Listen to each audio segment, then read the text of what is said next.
വയോമിത്ര. നമ്മുടെ വയോധികർ നമ്മുടെ അഭിമാനം.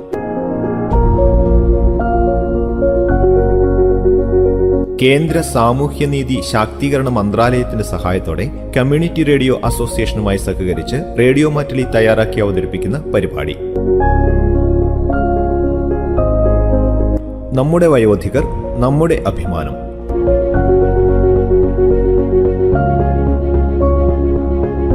നിർവഹണം ജോബിഷ് ജോസ്.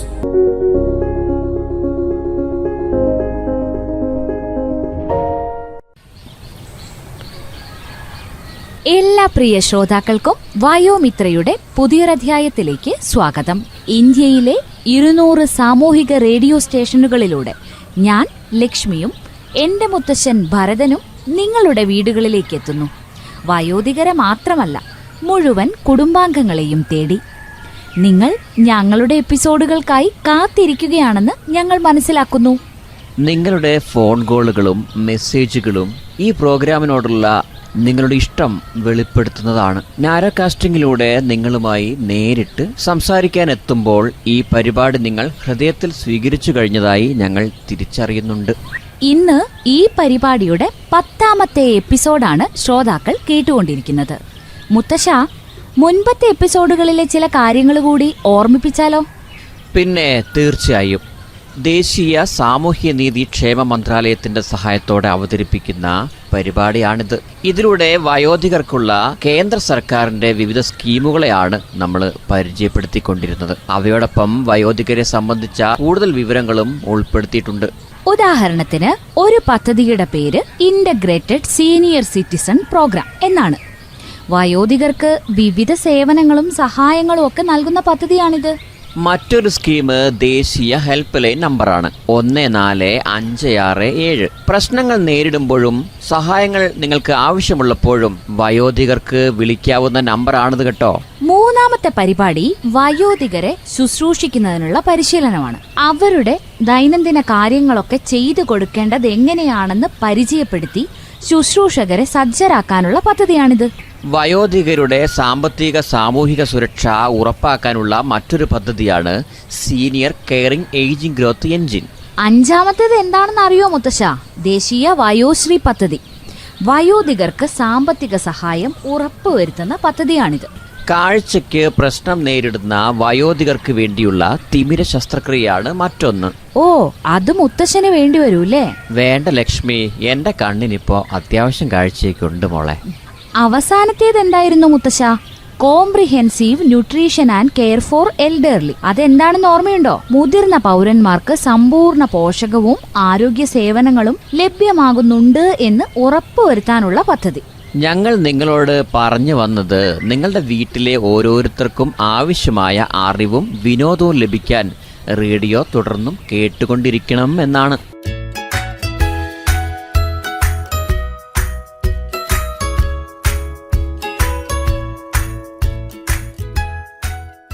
മുത്തശ്ശൻ എങ്ങോട്ടെങ്കിലും പോകുവാണോ?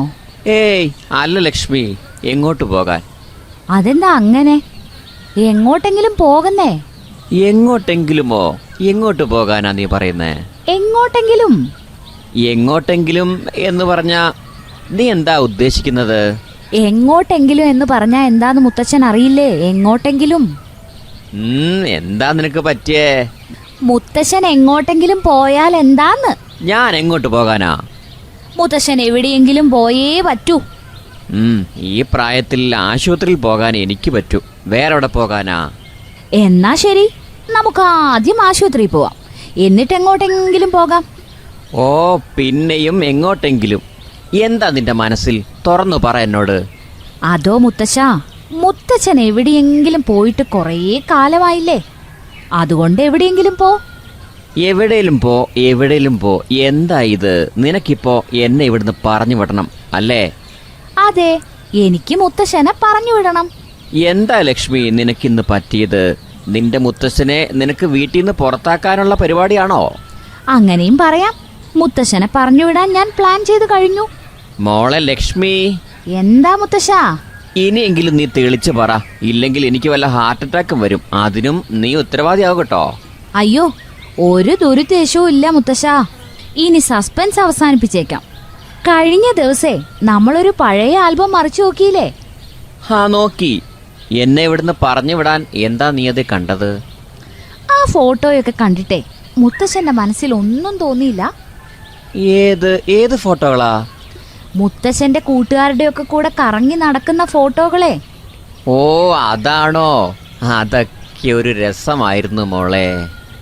കൂട്ടുകാരുടെ കൂടെ മല കയറാൻ പോലും പോയിട്ടുണ്ടല്ലേ?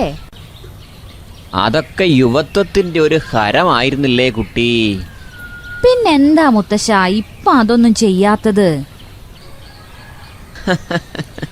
എന്റെ ലക്ഷ്മി, വന്നിപ്പോ നിനക്ക് ചിന്താശേഷി പോലും ഇല്ലെന്നായോ? അതിനിപ്പോ ഞാൻ പറഞ്ഞതിൽ എന്താ പ്രശ്നം? ഈ പ്രായത്തിൽ മല കയറാനും ആകാശത്തിന്ന് ചാടാനും ഒക്കെ പോയാൽ ഞാൻ നേരെ മോളിലോട്ട് പോകും. സാഹസം കാണിക്കാനല്ല മുത്തശ്ശ പറഞ്ഞത്, യാത്ര ചെയ്യണമെന്നാണ്. എന്നാ അത് പറയണ്ടേ? പിന്നെ 2 മാസം മുമ്പല്ലേ നമ്മൾ ഒന്നിച്ചൊരു കല്യാണത്തിന് പോയത്, നീ അത് ഓർക്കുന്നില്ലേ? ഹോ, ഈ മുത്തശ്ശനെ കൊണ്ടാവില്ല. എന്റെ മുത്തശ്ശ, ഞാൻ യാത്ര പോകുന്നതിനെ കുറിച്ചാണ് പറയുന്നത്. അപ്പോ മുത്തശ്ശൻ അത് പോട്ടെ, അന്ന് കല്യാണത്തിന് പോയിട്ട് പൂജ കഴിഞ്ഞപ്പോ മുത്തശ്ശൻ എന്താ പറഞ്ഞത്? എന്താ പറഞ്ഞത്? യാത്ര പോകുന്നതിനെ കുറിച്ചാണോ? ആ, യാത്ര പോകുന്നതിനെ കുറിച്ചല്ലേ മുത്തശ്ശൻ പറഞ്ഞത്? അതെയോ? ഞാനത് ഓർക്കുന്നില്ല കേട്ടോ. എന്നാ അത് തന്നെയാണെന്ന് പറഞ്ഞത്. ജീവിതത്തിന് 4 ഭാഗങ്ങളുണ്ടെന്ന് മുത്തശ്ശൻ പറഞ്ഞില്ലേ? എനിക്ക് ഓർമ്മയുണ്ട്. ബ്രഹ്മചര്യം, ഗാർഹസ്ഥ്യം, വാനപ്രസ്ഥം, സന്യാസം. അതൊക്കെ ശരി തന്നെയാ, പക്ഷെ അതിനെന്താ? ഗൃഹസ്ഥാശ്രമത്തിന് ശേഷം ബാക്കി ജീവിതം തീർത്ഥാടനങ്ങൾക്കൊക്കെ വേണ്ടി ചെലവഴിക്കണമെന്നാ അന്ന് മുത്തശ്ശൻ പറഞ്ഞത്. അങ്ങനെ തന്നെയാണ് കുട്ടി, അതൊക്കെ തന്നെയാണ് വേദങ്ങളും പറയുന്നത്. പ്രായമായവരെ യാത്ര ചെയ്യാൻ പ്രേരിപ്പിക്കുന്നതിന് വേണ്ടിയാവും വേദങ്ങളിലൊക്കെ ഇങ്ങനെ പറഞ്ഞിരിക്കുന്നത്. അന്നും അവർക്ക് മുട്ടുവേദനയൊന്നും ഉണ്ടായിരുന്നിരിക്കില്ലേ? അവർക്കും BP ഒക്കെ ഉണ്ടാവില്ലേ? അവരുടെ BPയും കൂടുകയും കുറയുകയും ഒക്കെ ചെയ്തിട്ടുണ്ടാവില്ലേ? ഉണ്ടാവും. എന്നാലും ജീവിതം അർത്ഥപൂർണ്ണമാക്കാൻ വേണ്ടിയിട്ട് അവര് ലോകമൊക്കെ കണ്ടേ മതിയാവൂന്നങ്ങ് തീരുമാനിച്ചു. ലക്ഷ്മി, കാര്യം ഞാൻ നിന്റെ മുത്തശ്ശനാണ്. എന്നാലും ഇന്ന് നീ പറയുന്നത് പണ്ട് മുത്തശ്ശി എന്നോട് പറഞ്ഞതുപോലെയാ. അത് മാത്രല്ല മുത്തശ്ശ, എനിക്ക് തോന്നുന്നതേ ഈ വയോധികരൊക്കെ പ്രകൃതിയോട് ചേർന്നിരിക്കണമെന്നാ. അതൊക്കെ കൊണ്ടായിരിക്കും ഈ തീർത്ഥാടന സ്ഥലങ്ങളെല്ലാം പുഴേന്റെയും മലേന്റെയും ഒക്കെ അടുത്ത് കൊണ്ടുവച്ചത്. നീ പറഞ്ഞത് 100% ശരിയാ. പക്ഷേ എന്താ ഇപ്പൊ ഇതിലൊരു പക്ഷേ? പോകണമെന്ന് എനിക്ക് ആഗ്രഹമൊക്കെ ഉണ്ട് കുട്ടി. തനിച്ചെങ്ങനെ പോകും? ജോലിയൊക്കെ ഉപേക്ഷിച്ച് നീ എത്ര കാലം എന്റെ കൂടെ നിൽക്കും? മുത്തശ്ശൻ അതിനെക്കുറിച്ച് ഒന്നും അറിഞ്ഞിട്ടില്ലല്ലേ? പല സംസ്ഥാനങ്ങളുവേ വയോധികരെ തീർത്ഥാടനത്തിന് കൊണ്ടുപോകുന്ന പദ്ധതികൾക്ക് രൂപം കൊടുത്തിട്ടുണ്ട്. മുത്തശ്ശനെ പോലുള്ള പലരും അതിൽ പങ്കെടുത്തിട്ടുമുണ്ട്. അങ്ങനെ ആവുമ്പോ മുത്തശ്ശൻ ഇപ്പൊ പറഞ്ഞ പോലെ കൂട്ടിനാളില്ല എന്നുള്ള പ്രശ്നം അവസാനിക്കില്ലേ? അതുമാത്രല്ല, 60 വയസ്സിന് മുകളിൽ പ്രായമുള്ള ആളുകൾക്ക് ജീവിതത്തിൽ ഒരിക്കൽ ഒറ്റയ്ക്കോ കൂട്ടുകാരുടെ കൂടെയോ വിവിധ തീർത്ഥാടന സ്ഥലങ്ങളിലേക്ക് യാത്ര പോവാൻ അവസരം ഒരുക്കുന്നതാണ് ഈ പദ്ധതി. ആഹാ, അത് കൊള്ളാലോ. പക്ഷെ ആർക്കൊക്കെ ഈ പദ്ധതിയുടെ ആനുകൂല്യം ലഭിക്കും ലക്ഷ്മി? ഈ പദ്ധതികൾ നൽകുന്ന സംസ്ഥാനങ്ങളിൽ താമസിക്കുന്നവരാവണം. കൂടാതെ 60 വയസ്സ് കഴിഞ്ഞവരും ആകണം. പിന്നെ യാത്ര ചെയ്യാൻ ശാരീരികവും മാനസികവുമായി സജ്ജരായിരിക്കണം. അതുമാത്രല്ല, ഇതേ പദ്ധതിയിൽ മുൻപ് യാത്ര ചെയ്തിട്ടുണ്ടാകാനും പാടില്ല. അപ്പൊ എനിക്കൊക്കെ പറ്റും. ഇനി നീ പറ, എങ്ങനെ നമുക്കിതിൽ രജിസ്റ്റർ ചെയ്യാൻ പറ്റും? എളുപ്പാണ് മുത്തശ്ശ. താല്പര്യമുള്ള വയോധികർക്ക് ഗ്രാമപഞ്ചായത്തിലോ ജില്ലാ പഞ്ചായത്തിലോ അതും അല്ലെങ്കിൽ വയോജന ക്ഷേമത്തിനായിട്ട് അവരുടെ ജില്ലകളിൽ നിയമിക്കപ്പെട്ടിരിക്കുന്ന സബ് ഡിവിഷണൽ ഓഫീസർക്കോ അപേക്ഷ നൽകാം. ഇങ്ങനെ ലഭിച്ച അപേക്ഷകളിൽ നിന്ന് നറുക്കെടുപ്പിലൂടെ കളക്ടറാണ് യാത്രയ്ക്ക് യോഗ്യരായവരെ കണ്ടെത്തുന്നത്. ഇങ്ങനെ തെരഞ്ഞെടുക്കപ്പെടുന്നവരുണ്ടല്ലോ, സർക്കാർ നിശ്ചയിച്ചിരിക്കുന്ന തീർത്ഥാടന സ്ഥലങ്ങളിലേക്ക് യാത്ര കൊണ്ടുപോകും. ഇതൊക്കെ സത്യം തന്നെയാണോ? ലക്ഷ്മി, ഞാനൊരു കാര്യം പറയട്ടെ. എനിക്കിത് കേട്ടപ്പോൾ മുതൽ നല്ല സന്തോഷം തോന്നുന്നുണ്ടെന്ന്. ഒന്ന് പോയിട്ട് വരുന്നത് കൂടി ഒന്ന് ആലോചിച്ചു നോക്ക്. ഈ സന്തോഷമൊക്കെ ഇരട്ടിയാവില്ലേ? നമുക്കേ നമ്മുടെ ആ ശ്യാമിനോടും കൂടി ഒന്ന് പറഞ്ഞേക്കാം. അവനും കൂടെ വരട്ടെ, ഒരു കൂട്ടുമാവും. വരുമൊന്ന് ചോദിക്കേണ്ട ആവശ്യമൊന്നുമില്ല, വരാൻ പറയണം. മുത്തശ്ശന്റെ കൂട്ടുകാരനല്ലേ, പഴയ പോലെ ഒരുമിച്ചൊന്ന് കറങ്ങിയിട്ടൊക്കെ വാ. ലക്ഷ്മി, നിനക്കറിയോ, ഞങ്ങള് സുഹൃത്തുക്കളെല്ലാം കൂടി ഒരുമിച്ച് എവിടെയൊക്കെ പോയിട്ടുണ്ടോ അവിടുന്നൊക്കെ ഞങ്ങൾ ഓരോ നാടൻ പാട്ടും പഠിക്കുമായിരുന്നു. ഞങ്ങൾ പാട്ടൊക്കെ പാടി സന്തോഷത്തോടെയാ പോയിരുന്നത്. അതൊക്കെ ഒരു കാലം. അങ്ങനെയാണെങ്കിലേ മുത്തശ്ശന് കൊറേ നാടോടിപ്പാട്ടുകൾ അറിയായിരിക്കുമല്ലോ. അറിയോന്നോ? ഒരുപാട് പാട്ടറിയാം. പക്ഷേ ഉണ്ടല്ലോ, ഇപ്പം എല്ലാം മറന്നു തുടങ്ങി. പ്രായമായില്ലേ ലക്ഷ്മി? പ്രായമൊക്കെ വെറും നമ്പറല്ലേ മുത്തശ്ശ? അതല്ലേ ഞാൻ പറഞ്ഞുകൊണ്ടിരിക്കുന്നേ. ശരിക്കും ഒന്ന് ഓർത്തു നോക്കിക്കേ, അതെല്ലാം മനസ്സിലേക്ക് വരും. ആ പാട്ടൊന്ന് പാടിയാലോ? ഓ അല്ല, ആരോ വരുന്നുണ്ടല്ലോ ലക്ഷ്മി. നീ ആരാ നോക്കിയത്? ഓ മുത്തശ്ശൻ വിഷയം മാറ്റല്ലേ, ആദ്യം പാട്. അല്ല ലക്ഷ്മി, നീ ഒന്ന് നോക്കിക്കേ, ആരോ വരുന്നുണ്ട് ഇങ്ങോട്ട്. ഓ ശ്യാമങ്കിൾ. ഇപ്പം നമ്മൾ പറഞ്ഞല്ലേ ഉള്ളൂ മുത്തശ്ശ ശ്യാമങ്കിളിന്റെ കാര്യം. ആ ശ്യാമാണല്ലേ? എന്നാ നമുക്ക് അവനെ കൊണ്ട് പാടിക്കാം. ആ മുത്തശ്ശനും പാടണം, ഞാൻ അങ്ങനെ വെറുതെ വിടില്ല. ഹലോ ഭരതമാഷേ, എന്തൊക്കെയാണ് കൊച്ചുമോളും അപ്പൂപ്പനും വർത്താനം പറഞ്ഞിരിക്കുവാണോ? ആ ശ്യാമേ, ഇരിക്ക്. ഞങ്ങൾ ഇങ്ങനെ ഒരു കാര്യം പറഞ്ഞു വരുമായിരുന്നു. എന്നോട് പാട്ട് പാടാൻ പറയുക നമ്മുടെ ലക്ഷ്മി മോള്. പാടിക്കൊടുക്കുന്നേ ഭരതമാഷേ, ഞാൻ തബല വായിക്കാലോ? ഏയ്, തബലയൊന്നും വായിക്കണ്ട. ഞാനൊരു കാര്യം ചെയ്യാം. കുറച്ചു മുൻപ് ഞാനൊരു പാട്ട് കേട്ടു ഫോണിൽ. ആ നാടൻ പാട്ട് നിങ്ങളെയും കേൾപ്പിക്കാം. ആ, അത് കേൾക്കാം.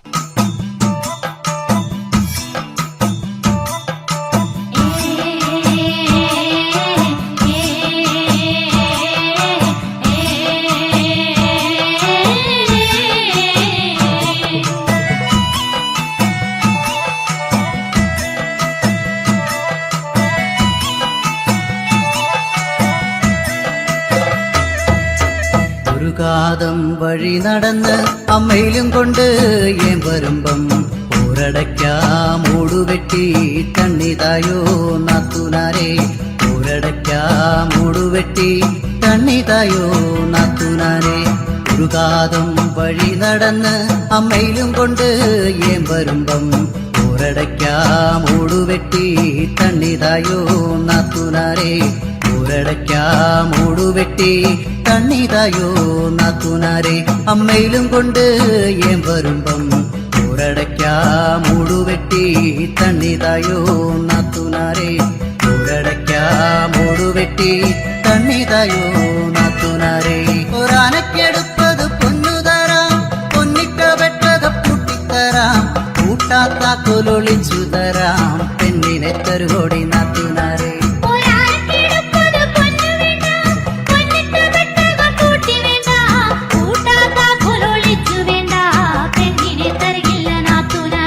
അമ്മയിലും കൊണ്ട് ഏൻ വരുമ്പം ഊരടയ്ക്കാം മൂടുവെട്ടി തണ്ണിതായോ നാത്തുനാരെ.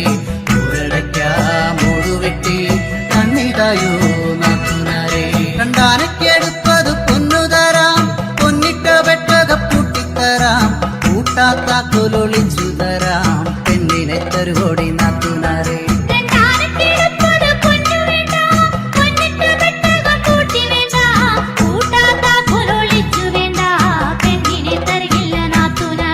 അമ്മയിലും കൊണ്ട് ഏൻ വരുമ്പം ഊരടയ്ക്കാം മൂടുവെട്ടി തണ്ണിതായോ നാത്തുനാരെ. ഊരടയ്ക്കാം മൂടുവെട്ടി തണ്ണിതായോ നാത്തുനാരെ. മൂന്നാനക്കെടുപ്പത് പൊന്നുതരാം, പൊന്നിട്ട വെട്ടക പൂട്ടിത്തരാം, കൂട്ടാത്ത കൊലൊളിച്ചു തരാം, പെണ്ണിനെ തരുകോടി നാത്തുനാരെ.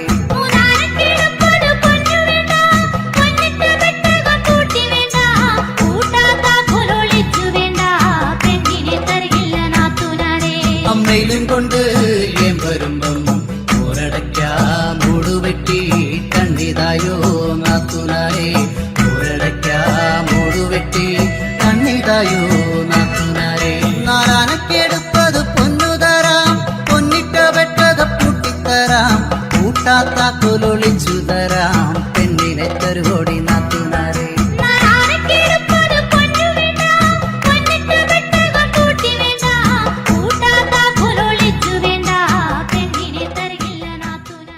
പാട്ട് കലക്കി.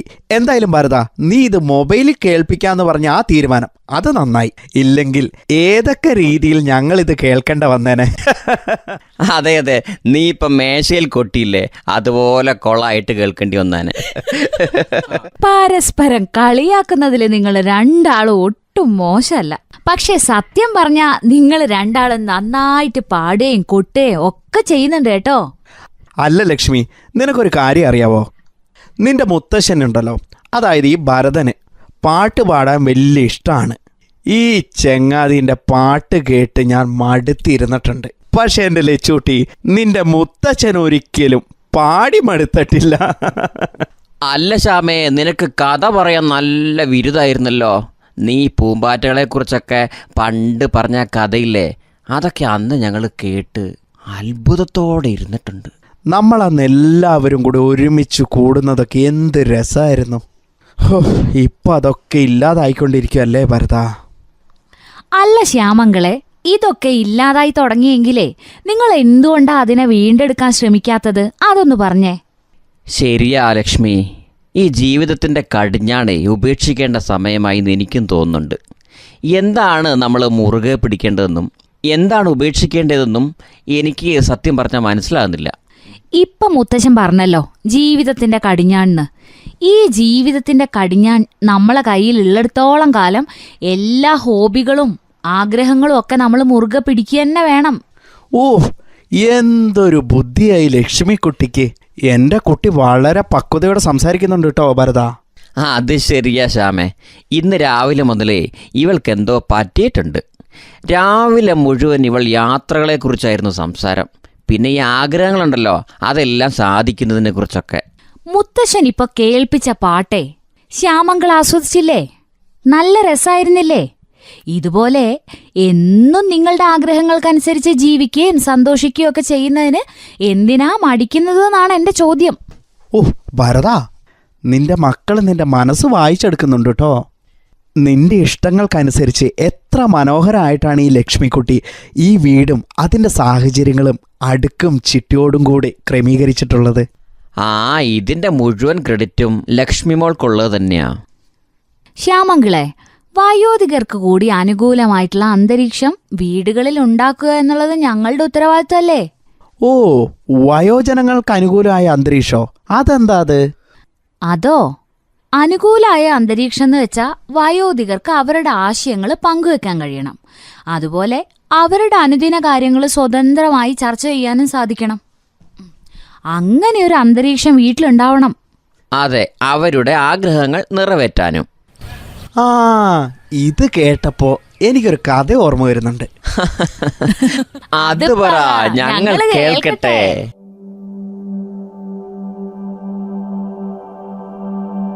പണ്ട് ഒരു ഗ്രാമത്തിൽ 2 പേര് ജോലി അന്വേഷിച്ച് ഒരു രാജകൊട്ടാരത്തിലെത്തി. അപ്പോൾ ഇവരെ 2 പേരെയും കണ്ട രാജാവ് അവരോട് ചോദിച്ചു, നിങ്ങൾക്ക് 2 പേർക്ക് ഏത് ജോലിയിലാണ് പ്രാവീണ്യമുള്ളതെന്ന്. അപ്പോൾ ആദ്യത്തെ ആൾ മറുപടി പറഞ്ഞു, എനിക്ക് നന്നായിട്ട് നുണ പറയാൻ അറിയാമെന്ന്. രണ്ടാമത്തെ ആൾ പറഞ്ഞു, നുണകളെ എങ്ങനെ സത്യമാക്കി മാറ്റാം എന്ന് എനിക്കറിയാമെന്ന്. ഓ, അത് ശരി. തുടരട്ടെ, കഥ തുടരട്ടെ. എന്നാ ബാക്കി കേട്ടോ. അവർ 2 പേരും തമാശ പറയുകയാണെന്ന രാജാവ് ആദ്യം കരുതിയത്. പക്ഷെ സത്യമല്ലാത്തൊരു പ്രസ്താവന നടത്താൻ അവർ ധൈര്യപ്പെടില്ല എന്ന് പിന്നീട് രാജാവ് ചിന്തിച്ചു.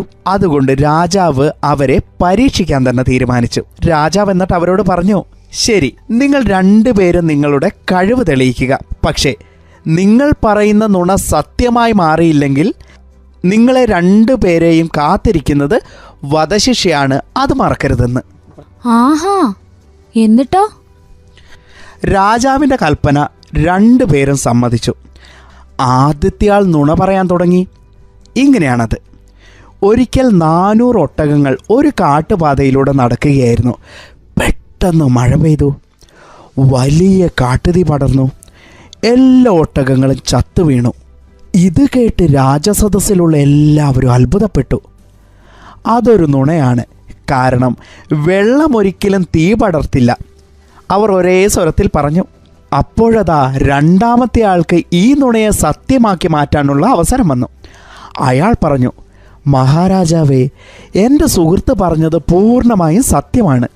ഒട്ടകങ്ങളുടെ പുറത്ത് കക്കയുണ്ടായിരുന്നു. മഴ പെയ്യുമ്പോൾ അത് വെള്ളവുമായി കലർന്ന് ചൂടായി ഒട്ടകങ്ങൾക്ക് ആ ചൂട് താങ്ങാനാവാതെ ചത്തു വീഴുകയായിരുന്നുവെന്ന്. രാജാവും രാജസദസ്സിലുള്ളവരും അത് സത്യമാണെന്ന് സമ്മതിച്ചു. അപ്പോഴത് ആദ്യത്തെ ആൾ വീണ്ടും പറഞ്ഞു, ഒരിക്കൽ ഒരാട് നിലത്ത് നിന്നുകൊണ്ട് ഒരാൽമരത്തിൻ്റെ ഏറ്റവും മുകളിലുള്ള ഇല തിന്നുകയായിരുന്നുവെന്ന്. അതൊരു നുണയാണ്, എല്ലാവരും ഒരുമിച്ച് തന്നെ പറഞ്ഞു. അപ്പോഴതാ രണ്ടാമത്തെ ആൾ തുടർന്നു, മഹാരാജൻ, എൻ്റെ കൂട്ടുകാരൻ പറഞ്ഞത് സത്യമാണ്. ആ മരം വളർന്നത് ഒരു പൊട്ടക്കിണറ്റിലായിരുന്നു. അതിൻ്റെ ഏറ്റവും മുകളിലെ ചില്ല തറനിരപ്പിലായിരുന്നു. അതുകൊണ്ട് ആ ആടിന് അത് എളുപ്പത്തിൽ തിന്നാൻ കഴിഞ്ഞുവെന്ന്. ആദ്യത്തെയാൾ അടുത്ത നുണ പറഞ്ഞു തുടങ്ങി. ഒരിക്കൽ ഒരു പൂച്ച മ്യാവ് മ്യാവ് എന്ന് കരഞ്ഞുകൊണ്ട് ആകാശത്തിലൂടെ പറന്നുപോയി. രണ്ടാമത്തെയാളത് സത്യമാക്കാൻ പോവുകയാണേ. അതും സത്യമാണ് മഹാരാജൻ. ഒരു വലിയ കഴുകൻ ആ പൂച്ചയെ റാഞ്ചിക്കൊണ്ട് പോവുകയായിരുന്നു എന്ന്. ആദ്യത്തെയാൾ പിന്നെയും നുണ പറയൽ തുടരുകയാണ്. എൻ്റെ അച്ഛൻ്റെ താടിയിൽ ഒരു കിളിക്കൂടുണ്ടായിരുന്നു. അതിൽ കിളിക്കുഞ്ഞുങ്ങൾ വിരിയുകയും അവ പറന്നു പോവുകയും ചെയ്തു. പക്ഷേ അതെൻ്റെ അച്ഛൻ അറിഞ്ഞിട്ടേയില്ല എന്ന്. ഓ ശ്യാമേ, നിനക്കൊരു മാറ്റവും ഇല്ലല്ലോ, പണ്ടത്തെ പോലെ തന്നെ. അല്ല ഭരത, നീ കഥ മുഴുവൻ കേൾക്ക്. ഇതൊരിക്കലും സത്യമാവില്ല എന്ന് രാജസദസ്സിലുള്ള എല്ലാവർക്കും ഉറപ്പായിരുന്നു. ഇത് ശുദ്ധ അസംബന്ധവും നുണയുമാണെന്ന് അവർ തറപ്പിച്ച് പറഞ്ഞു. രണ്ടാമത്തെ ആൾക്ക് ഇതൊരിക്കലും സത്യമാണെന്ന് തെളിയിക്കാൻ കഴിയില്ല എന്ന് തന്നെ അവരെല്ലാവരും ഉറപ്പിച്ചു കഴിഞ്ഞു. പക്ഷേ നമ്മുടെ രണ്ടാമത്തെ ആൾ ഈ കഥ സത്യമാക്കാൻ പോവുകയാണ് കൂട്ടുകാരെ. മഹാരാജൻ, ഇത് പൂർണ്ണമായും ശരിയാണ്.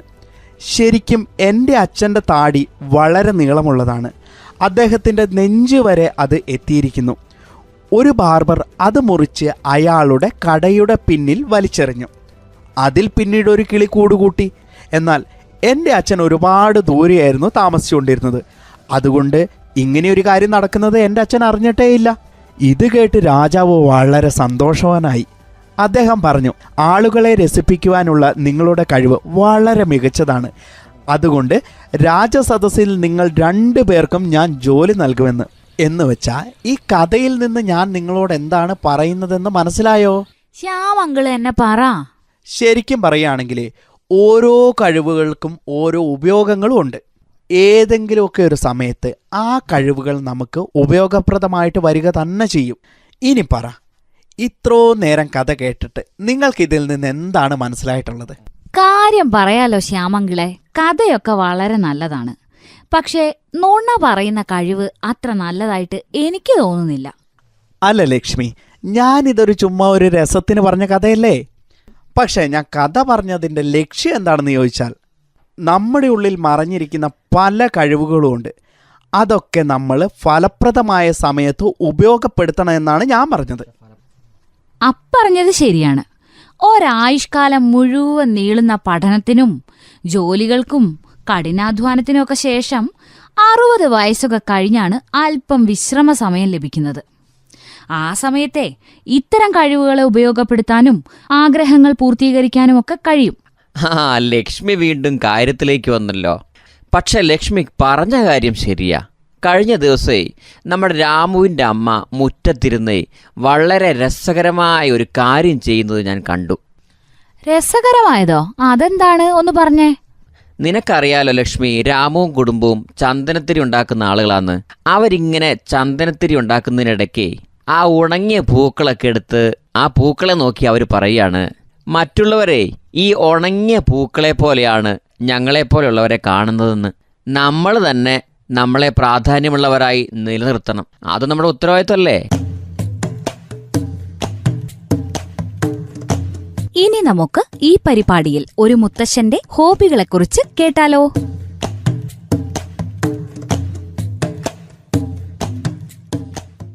മുത്തശ്ശ, ഈ പരിപാടിയിലേക്ക് സ്വാഗതം കേട്ടോ. ആയിക്കോട്ടെ. മുത്തശ്ശൻ്റെ പേരൊന്ന് പറഞ്ഞോളൂ. ജയരാജൻ, ഇ.കെ. ജയരാജൻ എന്നാണ് പേര്. ഓക്കെ. മുത്തശ്ശൻ എവിടെയാ താമസിക്കുന്നത്? താമസിക്കുന്നത് തരുവണയ്ക്കടുത്ത് പാലിയാണില്ല. മുത്തശ്ശൻ ഇപ്പോൾ എത്ര വയസ്സായി? 68 വയസ്സായി. ഈ വയസ്സിൽ മുത്തശ്ശൻ ചെയ്യുന്ന ഹോബികൾ, പ്രത്യേകിച്ച് വിനോദങ്ങൾ എന്തൊക്കെയാ? പുസ്തകങ്ങൾ വായിക്കും, പിന്നെ കുട്ടികളോടൊത്ത് ചെസ്സെല്ലാം കളിക്കും, പേരക്കുട്ടികളോട്. പിന്നെ അത്യാവശ്യം യാത്ര പോകും, ടൂറൊക്കെ ആയിട്ട് ഇങ്ങനെ. മുത്തശ്ശന് കുറെ സുഹൃത്തുക്കളുണ്ടോ ടൂറൊക്കെ പോകാൻ ഒന്നിച്ച്? സുഹൃത്തുക്കൾ കുറേ പേരുണ്ട്. എങ്ങനെയാ മുത്തശ്ശൻ ഒരു സന്തോഷം കണ്ടെത്തുന്ന ഈ പ്രായത്തില്? കുറച്ച് കൃഷിയുണ്ട്, പച്ചക്കറിയും മറ്റുള്ളതായിട്ട് കുറച്ച് കൃഷിയുണ്ട്.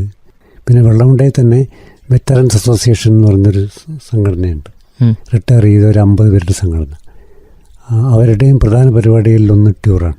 അങ്ങനെയൊക്കെ സന്തോഷം കണ്ടെത്തും. മുത്തശ്ശന് സിനിമയ്ക്കൊക്കെ പോകാറുണ്ടോ? അത്യാവശ്യം മാസത്തിലൊന്നെങ്കിലും പോകാറുണ്ട്. കുടുംബക്കാരോടൊത്താണോ അതോ മുത്തശ്ശൻ സുഹൃത്തുക്കളോടൊപ്പമാണോ ഒറ്റയ്ക്കാണോ? കുടുംബക്കാരോടൊത്ത്. കൊച്ചുമക്കളോടൊത്തുള്ളൊരു വിനോദം എങ്ങനെയാണ്?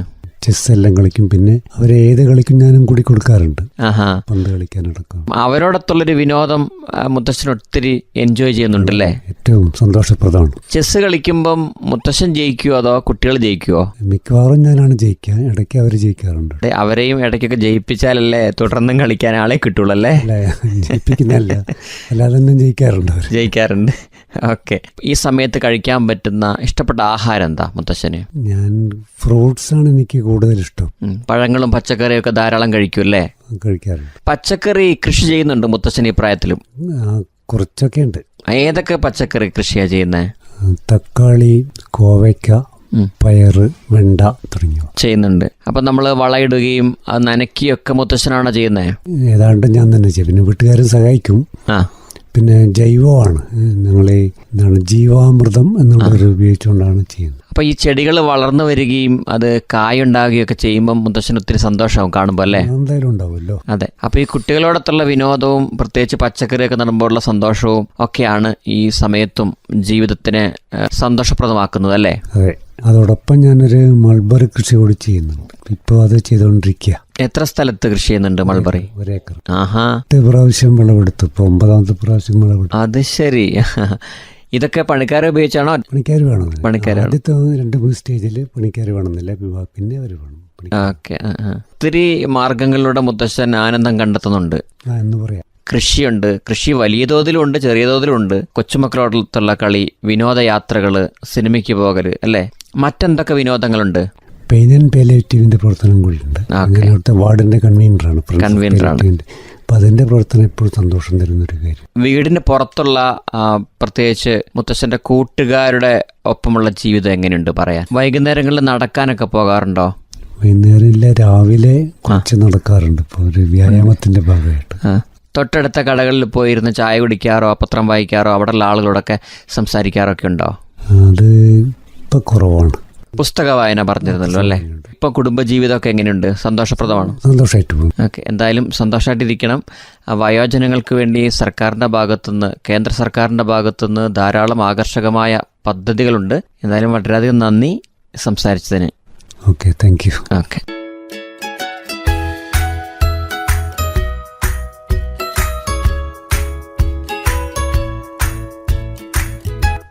മോളെ ലക്ഷ്മി, എനിക്കിപ്പോൾ എല്ലാം മനസ്സിലായി.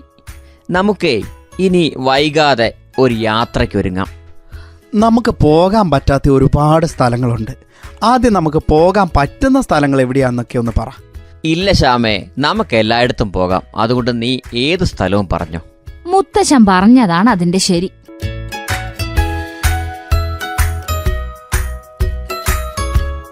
ഇത്രയും പറഞ്ഞ് വയോമിത്രയുടെ ഈ അധ്യായം നമുക്ക് അവസാനിപ്പിക്കാം. ഇതിന്റെ തുടർന്നുള്ള അധ്യായങ്ങൾക്കായി നിങ്ങൾ റേഡിയോ കേട്ടുകൊണ്ടേയിരിക്കുക. ഞങ്ങൾ ഇനിയും വരുന്നതുവരെ എല്ലാവരും ആരോഗ്യമുള്ളവരും ഊർജ്ജസ്വലരുമായിരിക്കുക. നമ്മുടെ കഴിവുകൾ പ്രയോജനപ്പെടുത്താനും ആഗ്രഹങ്ങളെല്ലാം പൂർത്തീകരിക്കാനും ശ്രമിക്കുക. നന്ദി, നമസ്കാരം.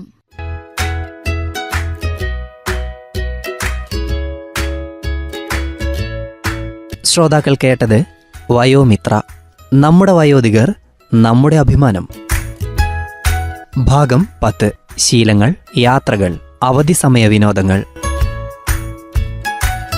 കഥാപാത്രങ്ങളും ശബ്ദം നൽകിയവരും: ഭരതൻ ജോബിഷ് ജോസ്, ലക്ഷ്മി പ്രജിഷ രാജേഷ്, ശ്യാം രജിൻ കെആർ.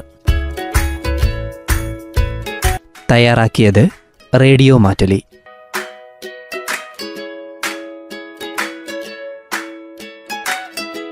ഈ പരിപാടി ഇവിടെ പൂർണ്ണമാകുന്നു. നന്ദി, നമസ്കാരം. വയോമിത്ര. നമ്മുടെ വയോധികർ നമ്മുടെ അഭിമാനം.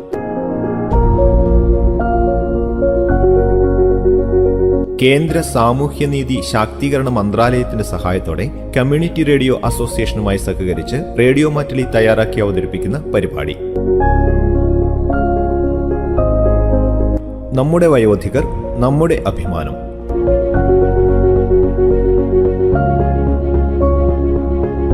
നിർവഹണം ജോബിഷ് ജോസ്.